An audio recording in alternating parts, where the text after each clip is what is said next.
Soir, Julien Bugier. Je vous demande de vous arrêter. Je suis très en colère. Écoutez, vous êtes un C'est pour ça que vous êtes coupé de la réalité.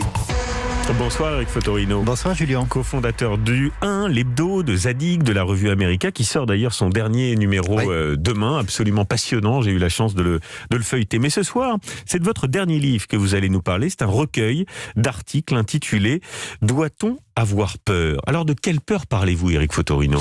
Alors c'est toutes les peurs qu'on a agrégées depuis un an quand on fait comme vous, Julien, des journaux. Donc nous, chaque semaine, on essaie de capter l'actualité et les peurs se sont accumulées. Alors évidemment, il y a bien sûr la peur sanitaire qui est liée à la pandémie et toutes les conséquences qu'elle a, c'est-à-dire la peur des GAFA, de la société de surveillance qui vient là pour des raisons qui sont légitimes, mais qui en même temps, évidemment, inquiètent sur nos libertés.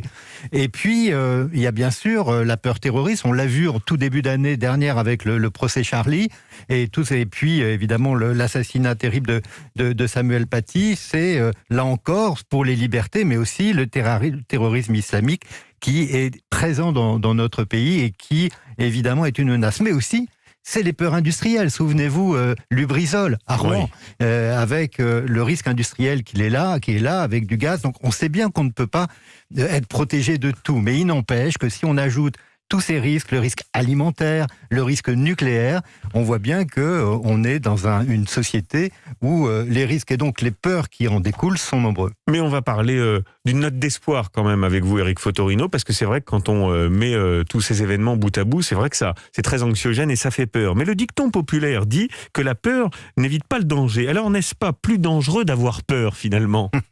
Alors c'est vrai qu'il y a une sorte de pédagogie de la peur. Bien sûr, c'est vrai que c'est ce dicton que disait ma grand-mère, la peur n'évite pas le danger, autrement dit, prends ton risque. Et si tu penses à la peur, tu seras paralysé.